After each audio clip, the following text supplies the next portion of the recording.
Hello, ladies and gentlemen, and welcome back to A Raisin in the Sun. Today I'm going to be reading the first half of assignment number 5. Really important things are happening in the play at this time. When we left off at the end of assignment number 4, actually, George Murchison had come over, and he had come over at a very interesting time. Benita and Walter had, let's say, lost themselves in the fantasy of living in Nigeria and living in a society that does not oppress them and holds them down and not let them be the most that they can be or who they want to be. So while they were, and specifically Walter, was up on top of the table and he was beating his chest and he was fantasizing about being, he was dreaming about being a warrior, a leader among men, and leading people and being respected and loved by people rather than being oppressed and held down by people. That's when George walks in. And remember, George has a completely different life than Walter does, even though he's an African American at the same time period. George is rich. His family has money through real estate, we have found out. So George doesn't live the same life that Walter does. He has his dreams. His are not deferred. So he's not slowly going crazy because his dreams are being squashed on him the way Walter's is. So think about this. Walter is in his dream and he's living it, he's loving it, and that's when George comes in, and George mocks him for doing it, and that's when, of course, he also mocks Benita's hair for the fact that she unassimilated, right? De-assimilated, because that's what Assegai had said, that you're an assimilationist, you mutilate your hair. So Benita had, cut her hair to show her natural side and to embrace what it is to her culture rather than American culture, which is oppressing her. She was embracing Nigerian culture, her roots. And of course, George mocks her for that. And at this time, Walter comes back into the room, is right when we left off, and he tries to put the problem between him and George in the past, and he tries to talk to George about business, about his father's business and about Walter's dreams of being a businessman. And hey, maybe one day we can sit down and we can talk business together. And like I said in yesterday's assignment, it wouldn't have been too hard for George to say, you know what, right, George, absolutely, let's do that. And you can lie to a person and then just never make it happen. But instead, and this is where I'm going to pick up, George says with boredom, let me go back. Walter says, me and you ought to sit down and talk sometimes, man. Man, I got me some ideas. And think about that. I think he's actually taking his excitement from the dream of being in Africa and transferring it to his dream of being successful in America. And here he has a black guy who is successful. And hey, maybe we can talk together and you can help me and I can help you. And George says, with boredom, yeah. Sometimes you'll have to do that, Walter. And Walter's not stupid. He understands that George's bored answer shows that he does not care. In fact, he is part of the problem that is going to continue to defer Walter's dreams. So George says with boredom, yeah, sometimes we'll have to do that. And Walter, understanding the indifference and offended, says, yeah, well, you get that time when you get the time, man. I know you a busy little boy. And that, again, is Walter showing his anger and his jealousy, of course. And Ruth says, Walter, please. And Walter says, bitterly hurt. Why bitter? Why hurt? Because he is hurt. He is bitter. I know ain't nothing in this world as busy as you colored college boys with your fraternity kids in white shoes. Ruth, covering her face with humiliation. Oh, Walter Lee, I see you all the time with the books tucked under your arms, going to your British mimic classes. And for what? What the hell are you learning over there? Filling up your heads, counting off on his fingers with the sociology and the psychology. But they teaching you how to be a man? How to take over and run the world? They teaching you how to run a rubber plantation or a steel mill? Nah, just to talk proper and read books and wear them faggoty-looking white shoes. Now, again, he just mocked the college experience, Walter, but that's because he cannot enjoy it. He's held away from that. He's jealous of George. He's jealous of his sister for having the chance to follow their dreams and maybe possibly even achieve them. George, looking at him with distaste, a little above it all. You're all whacked up with bitterness, man. And look at Walter. And by the way, I just want to point out, George is right. He is all whacked up with bitterness, man. But pointing it out isn't going to help George. You know what would help him? talking to him about business, about his dreams. But George isn't going to do that because he doesn't believe Walter deserves them either. And Walter intently, almost quietly between the teeth, glaring at the boy. Ain't you? Ain't you bitter, man? Ain't you just had it yet? Don't you see no stars gleaming that you can't reach out and grab? Guys, did you hear that quote that he said? This is everything we've been saying for this whole play. Walter says it now. He articulates it. Don't you see no stars gleaming that you can't reach out and grab? In other words, aren't there any dreams that you have that you're not allowed to touch or reach out for? Are you happy? You contented son of a bitch. Are you happy? You got it made. Bitter? Man, I'm a volcano. Bitter? Here I am, giant, surrounded by ants. Ants who can't even understand what it is this giant is talking about. So again, Walter just said something very important. It reminds me of the poem. Remember the end of the poem. Does it become too busy like a heavy load? Or does it explode? Well, he just said something that says that, yes, he's getting close to that explosion. He called himself a what? A volcano. And what do volcanoes sometimes, unfortunately, do? They erupt. And right now he's erupting on George, and that's one thing. But I'm worried that he's going to erupt in the wrong place to the wrong people. Bitter, here I am, giant, surrounded by ants. Ants who can't even understand what it is this giant is talking about. Ruth, passionately and slowly. Oh, Walter, ain't you with nobody? So Ruth just looks at him and says, aren't you even with this guy? And I'm surprised about Ruth because George is not with Walter. And Walter says violently, no, because ain't nobody with me, not even my own mother.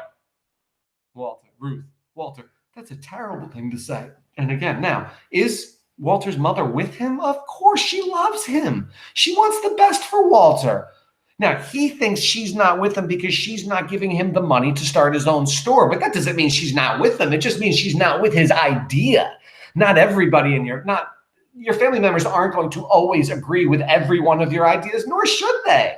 But they're always going to back you up if you fall. And Mama's going to do that for Walter. But Walter is so bitter right now. He's so upset that he even thinks his own mom is against him. He even just said it.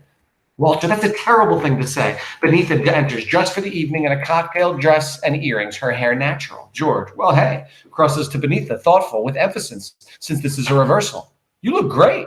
Walter, seeing his sister's hair for the first time. What's the matter with your head? Beneatha, tired of the jokes now. I cut it off, brother. Walter, coming close to inspect it and walking around here. Well, I'll be damned. So that's what they mean by the African bush. Beneatha, ha ha. Let's go, George. George, looking at her. You know something? I like it. It's sharp. I mean, it really is. He helps her into a wrap. Okay, now, George flips the script, right? And now he's saying, wise of this man to say, it actually looks kind of nice. And this is what I was saying before. It doesn't hurt to tell somebody that they look nice, even if you don't believe it, especially if that someone is your girlfriend, a person you're dating. But I wonder, is George telling her this not because he believes it, but because he doesn't want to fight with her anymore or hurt her feelings? I don't know, but at least he's doing that. But now flip it around. Walter. Why does Walter mock her for it now when before he didn't, when before he was living the dream with her? Why? Because Walter doesn't get to live his dream and Beneatha does. She's going to college. She's dating a rich guy, right? She's getting what she wants. She gets to try out and do all the different things that she wants to. So again, jealous Walter is going to mock her and he's going to mock her hair. Ruth, yes, I think so too. She goes to the mirror and starts to clutch at her hair. Oh, no, baby, you leave yours alone, baby. You might turn out to have a pin-shaped head or something. Beneatha, see you all later. Ruth, have a nice time. George, thanks, good night. Half out the door, he reopens it to Walter. Good night, Prometheus. Beneatha and George exit. Walter to Ruth. Who is Prometheus? Ruth, I don't know. Don't worry about it. Walter, in a fury, turning after George. See that? They get to a point where they can't insult you man to man. They got to go and talk about something ain't nobody ever heard of. All right, stop right there. Let's talk about Prometheus. I don't know if you know the story of Prometheus. It's actually quite interesting. Now, I'm going to give you the English teacher's quickie version. I'm not a historian. I might have this a little bit wrong. I apologize. But the quick story about Prometheus is Prometheus was a god who went to Zeus and said, I'd like to bring fire to humans. And Zeus says, you can't give fire to humans. They don't deserve that. And Prometheus went and did it anyway. He went and he gave the gift of fire to humans. And when humans had fire, I guess Zeus saw it as now they didn't need the gods as much. So Zeus got angry and he went down to Prometheus and he punished Prometheus in a very dastardly way. What is the way that he punished Prometheus? Are you ready? He chains him to a rock, and every day a giant eagle comes down and eats Prometheus's liver out of his body. And then in the night, Prometheus heals up again, it covers up, and his liver grows back. And then the next day, the eagle comes back and does it again. So Prometheus has to live the torture of having his liver torn out of his body by this eagle every day for the rest of time. Now, what does he mean when he calls Walter Prometheus? I believe there's two meanings to this. What do you think? Take a minute to think about it. Why does he call him Prometheus? Is it because, and this is a very simple explanation, because Walter drinks too much? He saw that he was drunk, and basically he's making and insinuating a point that you're destroying your own liver. Some people believe that. I think that's too simple.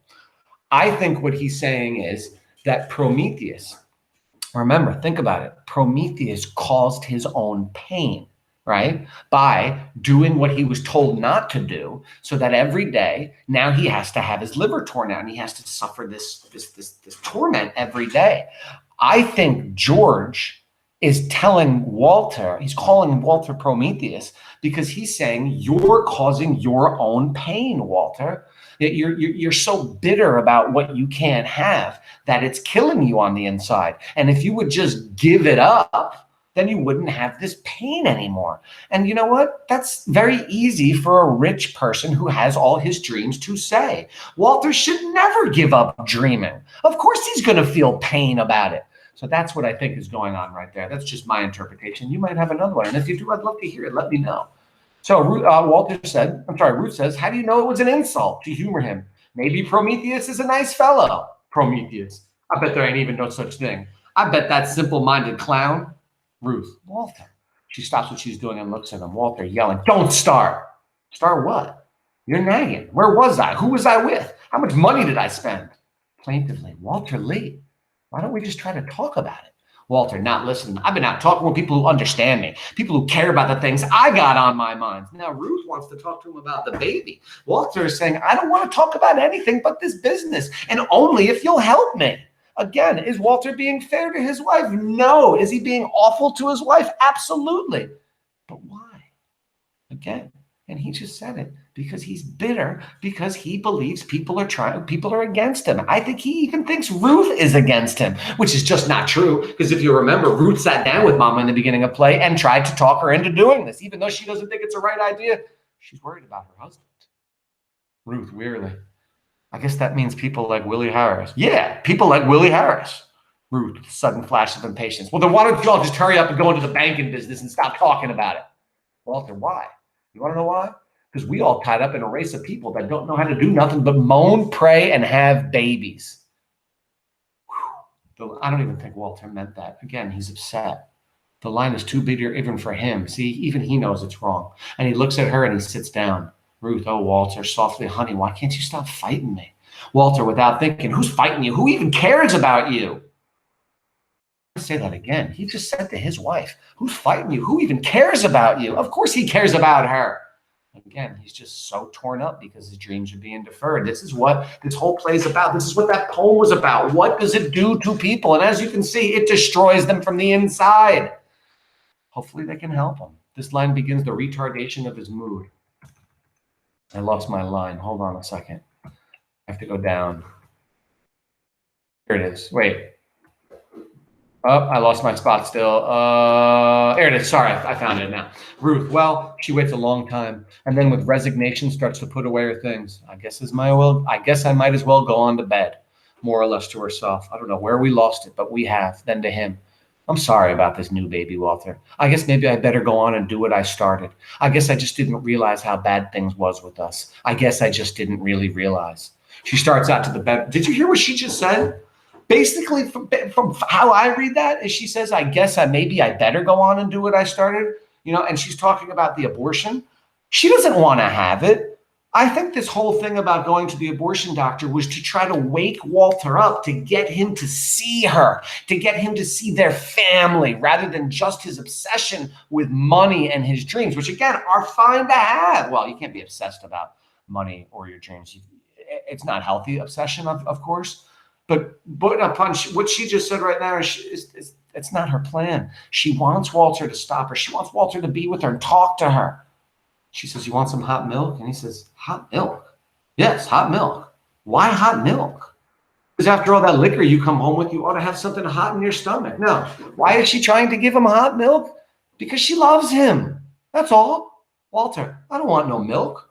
"You want some coffee then?" "No, I don't want no coffee. I don't want nothing hot to drink," almost plaintively. "Why are you always trying to give me something to eat?" And I'm going to answer that question for you, Walter. Because she loves you, man.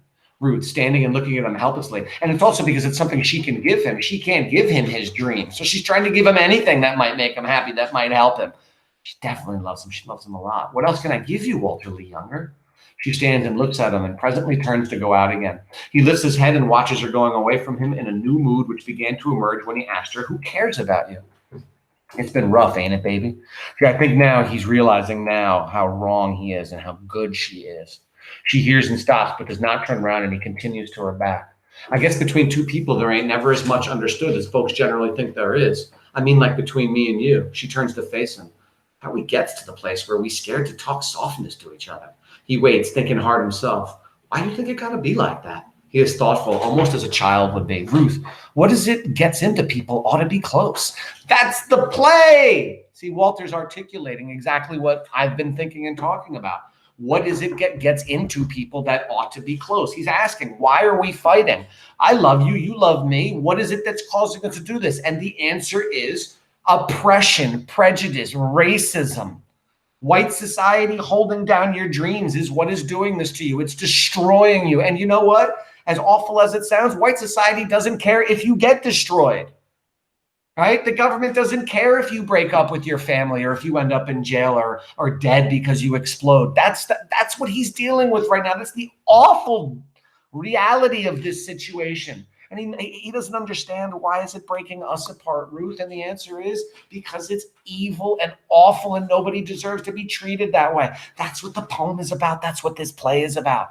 Racism does more inside a person than it ever does on the outside. It destroys people from within. Ruth, I don't know, honey. I think about it a lot. On account of you and me, you mean? The way things are with us, the way something done come down between us? Ruth, there ain't so much between us, Walter. Not when you come to me and try to talk to me, try to be with me a little even. Walter, total honesty. Sometimes I don't even know how to try. I mean, think about that. This has caused him so he doesn't even know how to be close to his wife. He's so angry, he takes it out on his wife. Ruth, Walter, yes? Coming to him gently and with misgiving, but coming to him, honey, life don't have to be like this. I mean, sometimes people can do things so that things get better. You remember how we used to talk when Travis was born and the way we were going to live, the kind of house? She's stroking his head. Well, it's all starting to slip away from us. Look at that. So it turns out they had the same dream Mama and Big Walter had, that when they had kids, they wanted to have a home for him. So part of his dream is having a home. And guess what? Mama might be taking care of that, which would be awesome. Let's continue. He turns her to him and they look at each other and kiss tenderly and hungrily. The door opens and Mama enters. Walter breaks away and jumps up. A bee. Walter. Mama, where you been? Mama. Them steps is longer than they used to be. Whew. She sits down and ignores them. How you feeling this evening, Ruth? Ruth shrugs, disturbed at having been interrupted and watching her husband knowingly. So she's upset because they were just kissing and they haven't been like intimate like that in a while. But she also knows that her husband is not going to allow the mother to not tell him where she was and specifically what she did with the money. Listen, Walter, Mama, where have you been all day? Mama, still ignoring him and leaning on the table and changing to more comfortable shoes. Where's Travis? I let him go out earlier and he ain't come back yet. Boy, is he going to get it. Mama, as if she has heard him for the first time. Yes, son. Where did you go this afternoon? I went downtown to tend to some business that I had to tend to. What kind of business? No, sorry, that's the wrong way to say that. What kind of business? You know better than to question me like a child, brother. Walter, rising and bending over the table. Where were you, Mama? Bringing his fist down and shouting. Mama, you didn't go do something with that insurance money. Something crazy. Now, first of all, whose money is it, ladies and gentlemen? Oh, that's right. It's Mama's money. But Walter has it in his head that it's his. The front door opens slowly, interrupting him, and Travis peeks his head in less than hopefully. Now, Travis is less than hopeful because he knows he's late and he knows he's in trouble with his mama. Travis to his mother. Mama, Mama, I nothing. You're going to get it, boy. Get on in that bedroom and get yourself ready. But why don't you all never let that child explain himself? Keep out of it now, Lena. Mama clamps her lips together, and Ruth advances towards her son menacingly. Ruth, 1,000 times I've told you not to go off like that. Mama, holding out her arms to her grandson. Well, at least let me tell him something. I want him to be the first one to hear. Come here, Travis. The boy obeys gladly.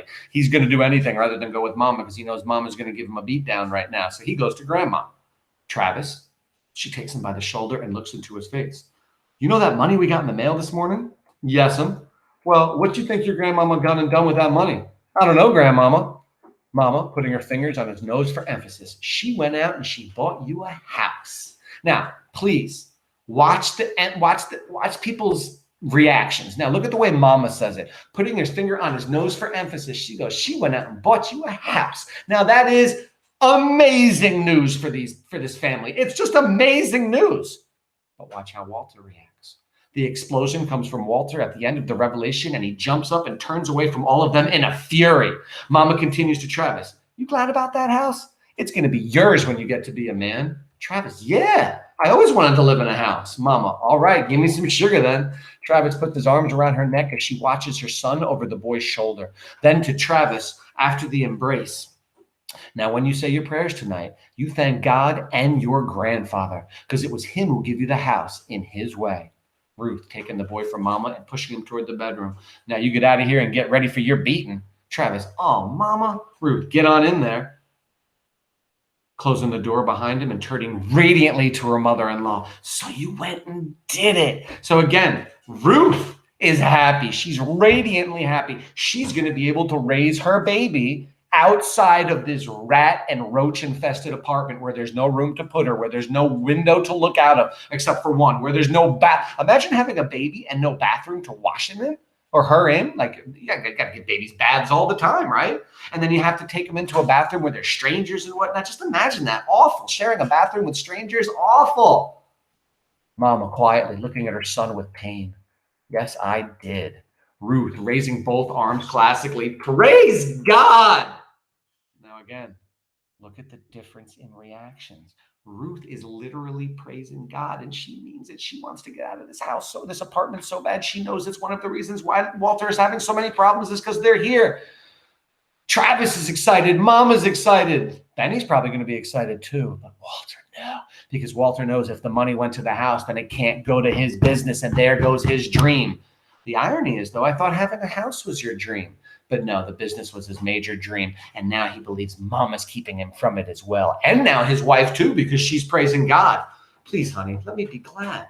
You be glad, too. She has laid her hands on his shoulders, but he shakes himself free of her roughly without turning to face her. Oh, Walter, a home. A home. She crosses back to Mama. Well, where is it? How big is it? How much is it going to cost? Mama, well, Ruth, when we moving? Mama smiling at her. First of the month.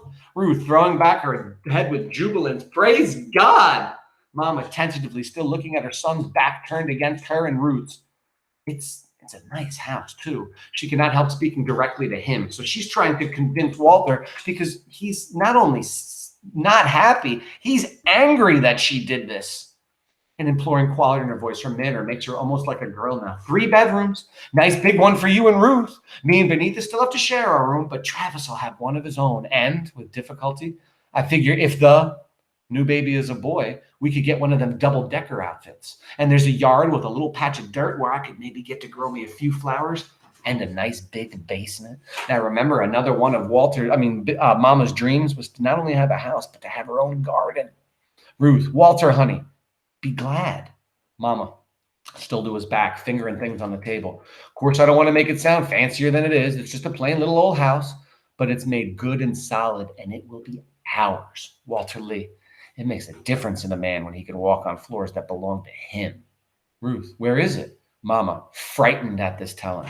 Okay, ladies and gentlemen. Now, that is an important point that Mama just said to Walter, that it changes things. Those of you who live in an apartment, you know exactly what Mama means. When you live in an apartment, somebody else owns that place and they can make changes when they want. Heck, they can go into your apartment when they want to and look around and whatnot. You really don't have 100% privacy when you are renting from somebody else. But when it's your home, nobody can tell you anything about how it should be kept, how clean it should be, what you're going to do with it, and how you're going to live in it.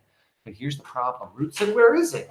Why would Mama be frightened at the telling? Well, it's out there in Clybourne Park. Okay. Ruth's radiance fades abruptly. In other words, she goes from being happy to not in a second. And Walter finally turns slowly to face his mother with incredulity and hostility. Okay. We're going to find out in a moment that Clybourne Park is a white neighborhood, and Mama bought her house in a white neighborhood, and she should have every right to do that because neighborhoods are not segregated. This is America. Everybody should be able to live where they want. However, in the 1940s and 50s, white neighborhoods were notorious for trying to keep Black people out of their neighborhoods. They would do anything they could to stop them. Some of the ways that they would do it, and of course it's awful to say it, but it's true, would be through violence or intimidation. So oftentimes when a Black family would try to move into a white neighborhood, they would be faced with, like I said, violence and hostility from people. Another thing, and there's a good reason why, some people might be thinking, well, why would she go and buy a house there?